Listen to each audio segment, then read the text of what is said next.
Hello friends, आज हम बात करने वाले हैं साइंस मॉडल पेपर की सेक्शन बी पार्ट की। क्वेश्चन नंबर फोर्थ है, यौगिक एक्स और एल्यूमिनियम का उपयोग रेल की पटरियों को जोड़ने में किया जाता है। यौगिक एक्स को पहचानिए। हाँ, इसका आंसर है लोह या आयरन थर्ड ऑक्साइड Fe2O3। हाँ, क्वेश्चन सेकंड, अभिक्रिया का नाम लिखिए। ये जो अभिक्रिया है, इस अभिक्रिया को थर्मिट अभिक्रिया या विस्थापन अभिक्रिया एक प्रकार से कह सकते हैं। इसकी अभिक्रिया इस तरह से है कि Fe2O3 सॉलिड स्टेट में है प्लस 2 एल्यूमिनियम सॉलिड स्टेट। ये मिलकर इसमें जो एल्यूमिनियम है वो आयरन को उसके स्थान से हटा देता है, तो यहाँ पे एक विस्थापन अभिक्रिया होगी और यहाँ पे 2Fe और एल्यूमिनियम ऑक्साइड बनेगा और इसके साथ में ऊष्मा निकलेगी। तो इस तरह से ऊष्मा निकलने के कारण ये जो है वो थर्मिट अभिक्रिया भी इसको कहा जाता है। चलिए अगले क्वेश्चन पे चलते हैं। क्वेश्चन नंबर 5, विकृत गंधिता को समझाइए। तेल या वसायुक्त खाद्य पदार्थ उपचयित होकर अपना स्वाद और गंध बदल देते हैं, तो यह घटना विकृत गंधिता कहलाती है। उदाहरण, तेल या वसा में तले हुए खाद्य पदार्थ जैसे नमकीन, चिप्स आदि लंबे समय तक रखने पर उनका स्वाद और गंध अप्रिय हो जाती है, इसलिए इन्हें डिब्बों या पैकेट में बंद करके रखा जाता है। और चिप्स की थैलियाँ जो होती है, इसमें अक्रिय नाइट्रोजन गैस भरी जाती है। ये इंपॉर्टेंट क्वेश्चन है। अगला क्वेश्चन है, चार प्रकार्यात्मक समूहों के नाम बताइए। एक विशिष्ट तरीके से जुड़े परमाणु या परमाणुओं का समूह जो कार्बनिक यौगिकों के रासायनिक गुणों की विशेषता के लिए जिम्मेदार होता है, वह कार्यात्मक समूह कहलाता है। जैसे एग्जाम्पल के लिए कार्बोक्सिलिक ग्रुप COOH से लिखा जाता है, कीटोन को CO से लिखा जाता है, CHO एल्डिहाइड, और चौथा ग्रुप है अल्कोहल OH। अगला क्वेश्चन है, मेथेनॉल की थोड़ी सी मात्रा खतरनाक होती है, इसकी टिप्पणी कीजिए। आंसर, थोड़ी सी मात्रा में ग्रहण किया गया मेथेनॉल CH3OH फॉर्मिक एसिड या फॉर्मिक लवण में परिवर्तित हो जाता है, और ये फॉर्मिक एसिड CNS यानी कि केंद्रीय नर्व तंत्रिका तंत्र के लिए जहरीला होता है और इसके कारण अंधापन, कोमा या मृत्यु भी हो सकती है। अगला क्वेश्चन है, पौधे के शरीर में पोषण किस प्रकार से होता है, कैसे होता है। आंसर है, हरे पादप की पत्तियों में उपस्थित क्लोरोफिल, कार्बन डाइऑक्साइड, जल एवं खनिज जैसे रासायनिक अ, पदार्थों का उपयोग कर सूर्य का प्रकाश जो है वो सूर्य की प्रकाश की उपस्थिति में प्रकाश संश्लेषण की प्रक्रिया द्वारा पेड़ पौधे खाद्य पदार्थों का निर्माण करते हैं। पौधे को मिट्टी से 13 पोषक प्राप्त होते हैं, जिसमें 6 वृहद पोषक और 7 सूक्ष्म पोषक होते हैं, जो पानी में मिलकर जड़ों से अवशोषित होते हैं। अगला क्वेश्चन है, सामान्य वृद्धि और लैंगिक परिपक्वता एक दूसरे से किस प्रकार भिन्न है। तो सामान्य वृद्धि से तात्पर्य है शरीर में विभिन्न प्रकार के परिवर्धनात्मक प्रक्रमों का होना, जैसे लंबाई का बढ़ना, वजन का बढ़ना, शरीर के आकार आकृति में परिवर्तन। लेकिन लैंगिक परिपक्वता के अंतर्गत आते हैं यौवनावस्था में दिखाई देने वाले लक्षण, जैसे आवाज़ का भारी होना या आवाज़ का फटना, बालों के नए पैटर्न, मादा में स्तनों का विकास आदि। अगला क्वेश्चन है, मादा जनन तंत्र का नामांकित चित्र बनाइए। तो इस तरह से आपको अच्छे से चित्र बना लेना है। इसमें 2 अंडाशय पाए जाएंगे, 2 अंडवाहिनी होगी, एक गर्भाशय और इस तरह से ग्रीवा, योनि, इस तरह से ये जो मादा जनन तंत्र के भाग है। अगला क्वेश्चन है, जब प्रकाश की किरणें तिरछी आपतन के साथ प्रवेश करती है तो उनका मार्ग दर्शाते हुए एक किरण आरेख बनाइए हवा से पानी में। तो एयर से वाटर के अंदर इस तरह से ये रिफ्लेक्शन हो रहा है, तो ये डायग्राम आपको बनाना है। अगला क्वेश्चन है, उत्तल दर्पण द्वारा बने प्रतिबिंबों की स्थिति क्या होती है। तो एक उत्तल लेंस जो है, उत्तल दर्पण जो है, उसके द्वारा बने प्रतिबिंब सदैव आभासी और सीधे होते हैं। तो यहाँ पे इस तरह से ये पूरा डायग्राम बना रखा है, तो इससे इसको अच्छे से आप देख सकते हो। इसमें बनने वाला जो प्रतिबिंब है वो सीधा है और आभासी और सीधा है। दर्पण के पीछे बन रहा है इसलिए इसको आभासी कह रहे हैं, और ये इस ध्रुव ये जो मुख्य अक्ष है इसके ऊपर बन रहा है इसलिए इसको सीधा कह रहे हैं। तो अगला क्वेश्चन है, चुंबकीय क्षेत्र रेखाओं के गुणधर्म क्या होते हैं। तो चुंबकीय क्षेत्र रेखाएं सदैव दक्षिणी ध्रुव से उत्तरी ध्रुव की ओर चुंबक के अंदर और चुंबक के बाहर उत्तरी ध्रुव से दक्षिणी ध्रुव की ओर प्रवाहित होती है। सेकंड, ये कभी चुंबकीय क्षेत्र रेखा कभी भी एक दूसरे को प्रतिच्छेद नहीं करती हैं। थर्ड, चुंबकीय क्षेत्र रेखाएं जो है वो चुंबकीय क्षेत्र की मजबूती को दर्शाती है, और जहाँ पर चुंबकीय क्षेत्र रेखाएं अधिक निकट होती हैं वहाँ चुंबकीय बल भी अधिक होता है। फोर्थ, क्षेत्रीय रेखाएं लंबाई में संकुचित होती है और चुंबक के पार्श्वबद्ध में विस्तारित होती है। तो इस तरह से चुंबक का डायग्राम आपको दिख रहा होगा। अगला क्वेश्चन है, लघु पतन किसे कहते हैं, शॉर्ट सर्किट किसे कहते हैं। तो जब किसी परिपथ में किसी कारणवश फेज और न्यूट्रल तार आपस में जुड़ जाते हैं तो इससे परिपथ का लघु पतन या शॉर्ट सर्किट कहते हैं।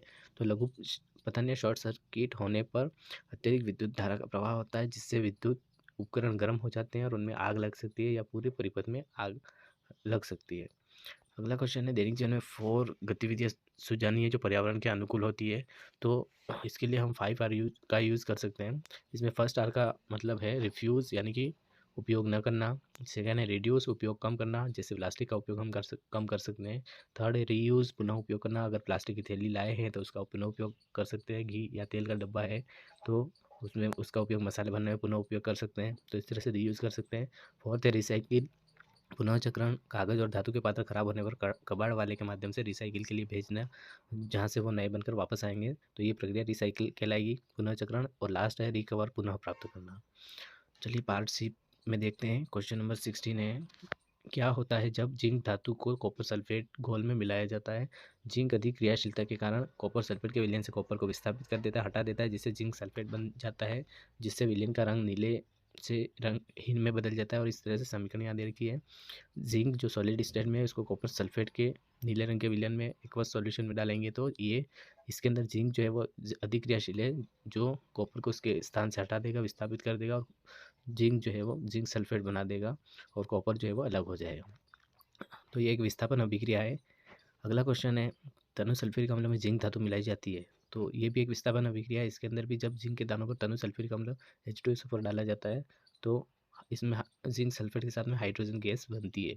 अगला क्वेश्चन, संयोजन अभिक्रिया ऐसी अभिक्रिया जिसमें दो से अधिक अभिकारक मिलकर एकल उत्पाद बनाते हैं, संयोजन अभिक्रिया कहलाती है। एग्जाम्पल है CaO, कैल्शियम ऑक्साइड बिना बुझा चूना, और इसमें जब H2O लिक्विड मिलाते हैं तो ये कैल्शियम हाइड्रोक्साइड बुझा हुआ चूना जिसको कहा जाता है वो बनाती है, और इसके साथ में ऊष्मा निकलती है। तो इस तरह से ये एक संयोजन अभिक्रिया है। विस्थापन अभिक्रिया में अधिक अभिक्रियाशील तत्व कम अभिक्रियाशील तत्व को उसके यौगिक से विस्थापित कर देता है, हटा देता है, तो विस्थापन अभिक्रिया कहलाती है। जैसे आयरन जो है वो कॉपर सल्फेट के विलयन से कॉपर को विस्थापित करके FeSO4 आयरन सल्फेट बनाता है, तो ये एक विस्थापन अभिक्रिया है। अगला क्वेश्चन है, पादप हार्मोन से आप क्या समझते हो? 3 ही 2 पादप हार्मोन के नाम और कार्य लिखिए। तो पौधों में उसकी वृद्धि और विकास को नियंत्रित करने वाले रासायनिक पदार्थों का समूह पादप हार्मोन कहलाता है। इन्हें पादप हार्मोन को फाइटो हार्मोन भी कहा जाता है। ऑक्सीन जो हार्मोन है वह वृद्धि का काम करता है, प्रकाशानुवर्तन यानी कि प्रकाश की तरफ लंबाई में वृद्धि, और गुरुत्वानुवर्तन यानी कि जड़ों में की लंबाई में वृद्धि करने का कार्य ऑक्सीन हार्मोन करता है। जिब्रेलिन हार्मोन लंबाई में वृद्धि करता है और अंकुरण में सहायता करता है। साइटोकाइनिन जो हार्मोन है वो कोशिका विभाजन में सहायक है, और एथिलीन जो है वो वृद्धि नियंत्रक है, वृद्धि को कम करता है, और फल पकाने में भी इस एथिलीन का उपयोग किया जाता है। अगला क्वेश्चन है, मानव में अग्र मस्तिष्क के विभिन्न भागों के नाम व कार्य लिखिए। अग्र मस्तिष्क के मुख्य भाग में प्रमस्तिष्क, थैलेमस और हाइपोथैलेमस होते हैं, इससे मिलकर बना होता है। प्रमस्तिष्क का कार्य होता है बुद्धिमत्ता, याददाश्त, चेतना, अनुभव, विश्लेषण क्षमता, तर्क शक्ति, वाणी आदि उच्च मानसिक क्रियाकलापों का केंद्र होता है। थैलेमस संवेदी व प्रेरक संकेतों का केंद्र है, और हाइपोथैलेमस भूख, प्यास, निद्रा, ताप, थकान, मनोभावनाओं की अभिव्यक्ति का ज्ञान करवाता है। इस तरह से ये आपको चित्र दिख रहा होगा, ये मानव मस्तिष्क का चित्र है, ये एग्जाम में पूछा जा सकता है। अगला क्वेश्चन है, मेंडल के द्विसंकर संकरण के नियम को समझाइए। ऐसे लक्षण जिसमें दो जोड़े विपरीत लक्षण भाग लेते हैं द्विसंकरण कहलाता है। दोनों जोड़े पेयर्स के लक्षण स्वतंत्र रूप से प्रकट होते हैं, वे एक दूसरे पर अपना प्रभाव नहीं डालते हैं, इसलिए इसे स्वतंत्र अपव्यवन का नियम या द्विसंकरण का नियम भी कहा जाता है। इस प्रयोग के लिए मेंडल ने दो पौधों को चुना, गोल व पीला बीज, और दूसरा है हरा व झुर्रीदार बीज। इसमें पीला व गोल प्रभावी लक्षण व हरा व झुर्रीदार अप्रभावी लक्षण है। तो इस तरह से capital Y by capital R R पीले गोल को बताता है, और स्मॉल वाई और स्मॉल आर हरे झुर्रीदार पौधों को बताता है। तो यहाँ पे कैपिटल वाई कैपिटल आर प्रभावी लक्षण और स्मॉल आर अप्रभावी लक्षण है। F1 पीढ़ी में सारे जो पौधे होंगे वो पीले और गोल होंगे, क्योंकि इसमें कैपिटल वाई और कैपिटल आर प्रभावी लक्षण है। जब इसका स्वपरागण करवाएंगे तो इस तरह से द्विसंकर संकरण में इस तरह से चेकर बोर्ड पूरा आप बना के इस तरह से समझा सकते हैं। तो इसके अंदर जो अनुपात हमें प्राप्त होगा द्विसंकर संकरण में, F2 पीढ़ी में दक्षिण प्ररूप अनुपात प्राप्त होगा वो 9:3:3:1 होगा, और जिन प्ररूप अनुपात 1:2:2:4:1:2:1:2:1 होगा। तो इस तरह से 12:24:12:12:1 से आप याद रख सकते हो। अगला क्वेश्चन है, मेंडल द्वारा प्रतिपादित पृथक्करण के नियम को समझाइए। पृथक्करण का नियम, जब दो विपरीत लक्षणों वाले शुद्ध नस्ल के एक ही जाति के पौधों के बीच में संकरण करवाया जाता है तो उनकी F1 पीढ़ी में संकर पौधे प्राप्त होते हैं, और उनमें केवल प्रभावी लक्षण ही अपना प्रभाव प्रकट कर पाता है। F1 पीढ़ी का स्वपरागण करवाने पर युग्मक निर्माण अर्धसूत्री कोशिका विभाजन के दौरान एक जोड़ी के दो एलील अलग हो जाते हैं, और F2 पीढ़ी में स्वतंत्र रूप से अपना प्रभाव प्रकट करते हैं, और यही पृथक्करण का नियम है। तो इस तरह से ये कैपिटल टी लंबे पौधे हैं, उनका क्रॉस बने पौधे स्मॉल टी के साथ करवाया जाता है। तो F1 पीढ़ी में सभी पौधे जो है वो लंबे प्राप्त होते हैं, विषम युग्म में लंबे कैपिटल टी स्मॉल टी। इनका स्वपरागण करवाएंगे तो इस तरह से चेकरबोर्ड प्राप्त होगा और इसके अंदर 3 पौधे लंबे और 1 पौधा जो है वो बौना प्राप्त होगा। तो इस तरह से लक्षण प्रारूप अनुपात 3:1 होगा और जीन प्रारूप अनुपात 1:2:1 होगा।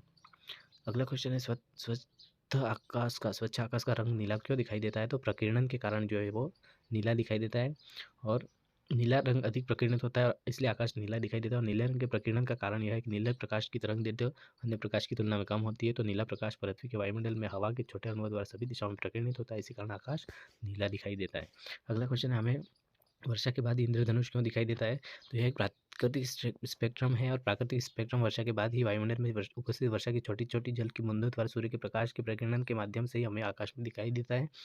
और इसमें 3 घटनाएं सम्मिलित होती हैं। सबसे पहले पानी की बूंदें जो है वो प्रिज्म की तरह कार्य करती है और बारिश की बूंदें पहले अपवर्तित होती हैं, फिर पूर्ण आंतरिक परावर्तन की घटना होती है और ये फिर से अपवर्तित होती है और इसके बाद वर्ण विक्षेपण की घटना होती है और इन घटनाओं के कारण ही हमें जो है वो आकाश में इंद्रधनुष दिखाई देता है। तो इस तरह से आपको दिख रहा होगा, सूर्य का प्रकाश आ रहा है, जो पानी की बूंद है वो प्रिज्म की तरह व्यवहार कर रही है और यहाँ पे अपवर्तन की घटना हो रही है।